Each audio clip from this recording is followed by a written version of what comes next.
오늘 저는 나주에 왔는데요. 나주는 예로부터 영산강을 끼고 있는 경제적으로 풍요로운 곳이었죠. 고려시대부터 조선시대까지 목의 지위를 갖고 있었기 때문에 전라도의 대표적인 중심지라고 할 수 있습니다. 이곳 나주향교는 현재 남아있는 향교들 중에서 전국에서 최대 규모를 자랑하고 있다고 하는데요. 오늘 이곳을 한번 둘러볼 건데, 오늘 촬영은 나주시에서 주최 동신대학교 구분소나무학교 센터 그리고 문화재청에서 주관해서 특별히 VR로 촬영하게 되었습니다. 자, 그 웅장함을 한번 둘러보실까요?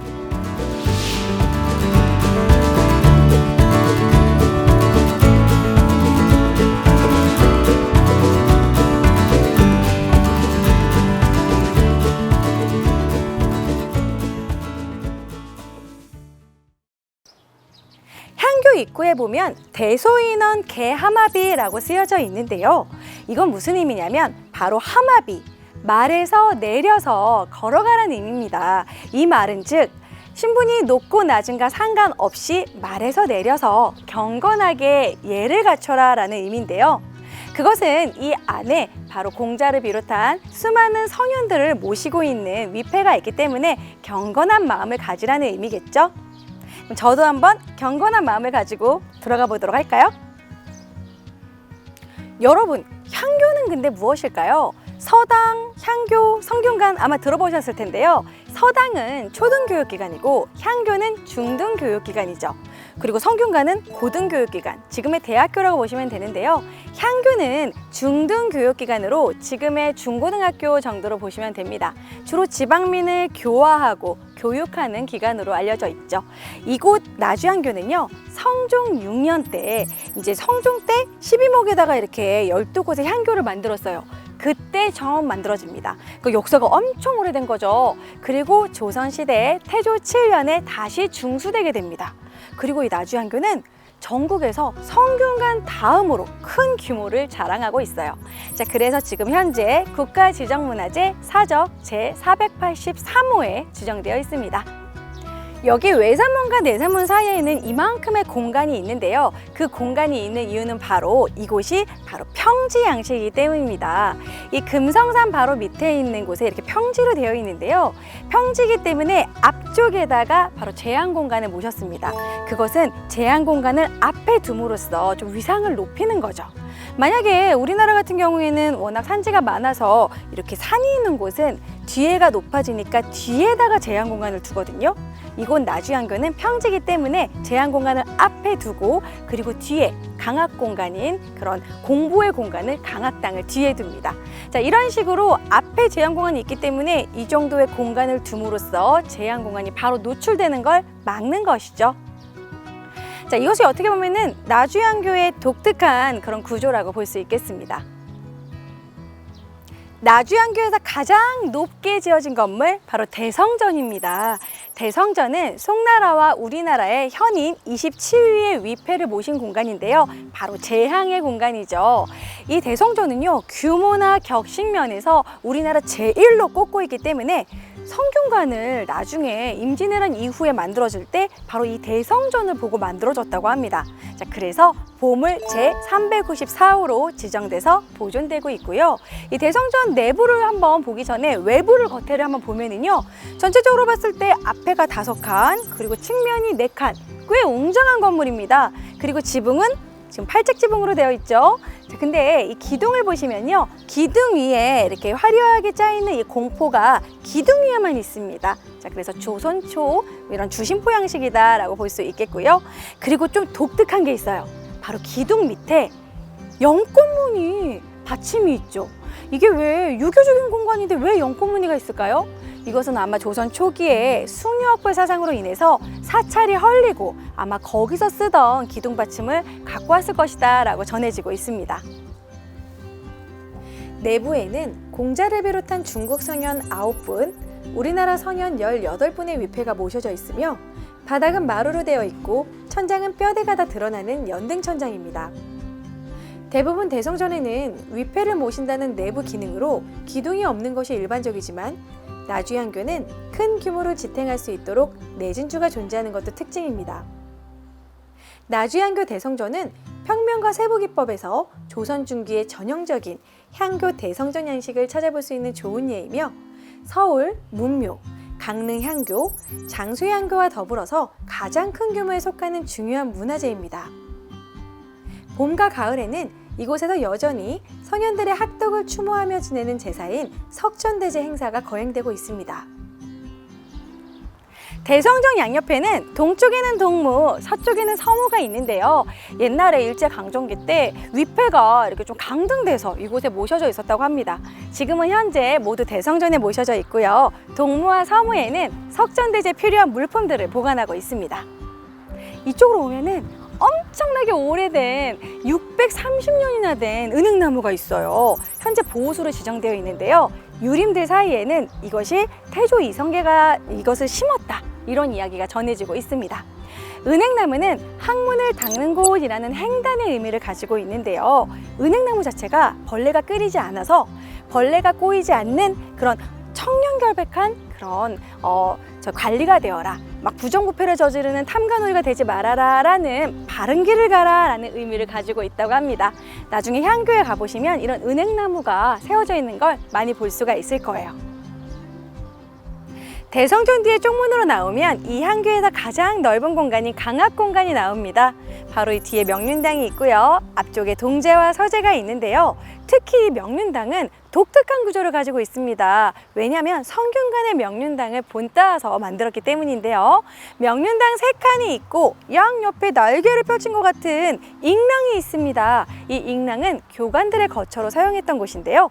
특히 이 나주향교의 명륜당은 명륜당과 잉랑 사이에 약간의 공간이 있다는 게 특징이라고 할 수 있습니다. 명륜당 앞에는 원형으로 된 벽돌이 놓여져 있는데요. 바로 상음례를 행하기 위해서입니다. 상음례는 서당이나 서원이나 향교에서 행하던 음례인데요. 바로 이 원형은 하늘을 의미하고 각진 방형은 땅을 의미합니다. 그 위를 사람이 걸으면서 천지인 삼재를 형상화하고 그동안 배운 내용을 저 당에 올라가서 스승 앞에서 배강함으로써 뭔가 공부를 검증하고 동문들끼리 예를 돈독히 하는 예법이라 할 수 있죠. 그리고 가운데 상음례도를 보면 동제와 서제가 이렇게 나눠져 있습니다. 동제와 서제 학생들이 이렇게 나눠가지고 이렇게 상음례를 행하기 위해서인데요. 특히 이 조선시대 같은 경우에는 원래 양인부터 양반까지 향교에 입학할 수 있었는데요. 조선 후기가 되면 신분별로 따로 거주하게 됩니다. 예를 들어서 문과에 응시했던 양반자제들은 주로 동제에 거주하게 되고요. 무과나 잡과에 응시했던 양인들의 자제는 서재에 이렇게 거주하게 됩니다. 동제 옆에는 커다란 비자나무가 있는데요. 이 비자나무도 500년 동안을 이 향교와 함께 했습니다. 현재 보호수로 지정되어 있는데요. 당시에는 조선시대에 약을 구하기 힘들었잖아요. 이 비자나무의 열매가 유생들의 배앓이에 아주 좋은 구충제 역할을 했다고 합니다. 이 비자나무의 열매는 현재도 석천대제의 제수로 쓰이고 있습니다. 자, 그럼 유생들의 기숙사를 조금 더 자세히 살펴보도록 하겠습니다. 자, 이쪽에 보시면 아궁이가 바깥쪽으로 나와 있는데요. 여기는 서재입니다. 서재는 동제에 비해서는 좀 아궁이도 이렇게 좀 뭐랄까 견고하지 않다는 거 볼 수 있어요. 나중에 여러분 동제에 가보시면 아궁이 부분도 반듯합니다. 그리고 바로 여기 창살인데요. 창살도 이 서재가 동제에 비해서 조금 널널하고요. 동제는 좀 촘촘하고 견고하다는 것도 볼 수 있어요. 자, 안쪽으로 한번 또 들어가 보도록 하겠습니다.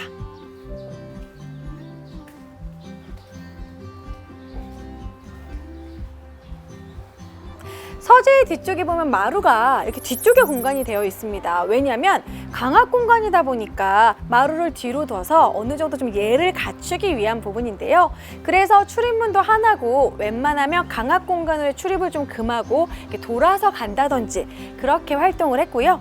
그리고 또 이쪽에 보시면 온돌로 인한 굴뚝이 있습니다. 자, 이쪽 연지로 한번 가보도록 할게요.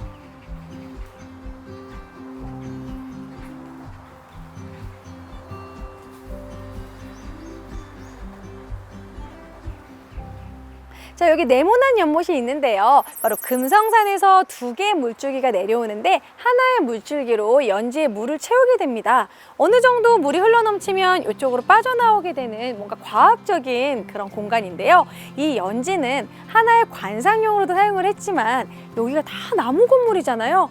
어떻게 보면 소화수로도 사용을 했다는 것이 조상들의 지혜를 또 엿볼 수 있는 점이라고 할 수 있겠네요.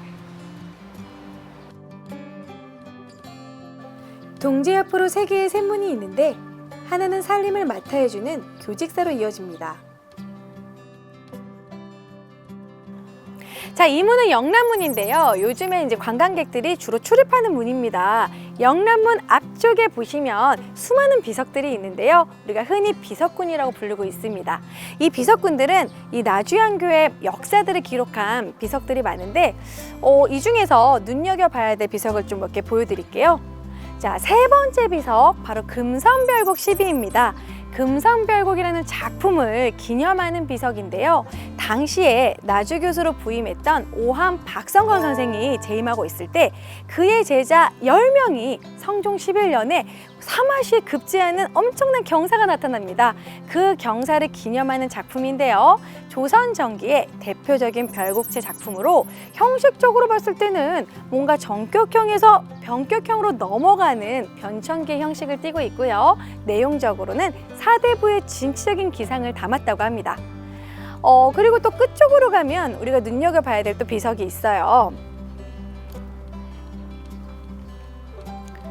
자, 마지막에 딱 우리가 충자를 발견할 수 있습니다. 충복사 유업인데요. 뭔가 충직한 수복이라는 의미죠. 대성전의 수복이었던 김해남과 관련된 이야기가 있습니다. 정유재란 당시에 위패가 훼손되거나 불탈까봐 저기 금성산으로 소중히 모셨다가 나중에 이제 조용해졌을 때 다시 옮겨서 대성전에 모셨다고 합니다. 그것을 나중에 조정에서 알고 정말 충직한 수복이다 해서 충복사라는 사후도 지어주고요. 이제 김해남이 죽은 뒤에 그리고 그의 자손들은 복호시켜주고 그런 식으로 이 충복사 유업일을 남겨놨는데요. 충복사는 남아있지 않지만 이 충복사 유업일을 통해서 그의 업적을 기리고 있습니다. 다른 문으로 들어오시면 보정각과 충효관이 있는데요. 보정각은 주로 책을 보관하는 곳으로 요즘으로 치면은 도서관과 같은 역할을 하고 있습니다. 충효관은 요즘 학교에서도 종종 볼 수 있는데 학생들의 도덕성 함양이라던가 예법을 이렇게 교육하는 공간입니다. 이곳 나주안교에서도 가장 최근에 지어졌는데요. 이곳에서는 향교나 서원 문화재 활용단체인 동신대학교 구분소나무 학교센터에서 나주안교 구분소나무 학교라는 이름으로 지역민들이나 관광객들을 위한 문화체험, 교육, 공연 등의 프로그램을 진행하고 있습니다. 2015년부터 2017년까지 3년 연속 우수사업으로 선정돼서 전국 최초로 문화재청 명예전당상을 받기도 했는데요. 자, 이곳에서는 주로 대표적인 프로그램이 향교랑 놀자, 공감 나주안교, 인성 감성 히어로, VR로 즐기는 나주안교 등을 진행하고 있습니다. 오늘 이렇게 나주안교를 천천히 둘러보고 이렇게 산책하듯이 이렇게 돌아다니니까요. 되게 오랜만에 힐링하는 느낌이었고요. 저도 왠지 조선시대 그 학생들, 유생들이 된 것처럼 학생으로 돌아온 느낌도 받았습니다. 자, 여러분들도 이렇게 좋은 날씨에 나주안교를 한번 쭉 둘러봐도 좋을 것 같고요. 이곳 나주안교는 나주의 자랑이면서 뭔가 지역민들에게 좀 권위를 주는 또 그런 공간이죠. 자, 그런데 과거에 머무르는 것이 아니라 현재에도 이렇게 지역민들을 위해서 활용하고 있다는 게 정말 의미가 있는 것 같습니다. 자, 여러분들도 나중에 꼭 나주안교 놀러 오세요.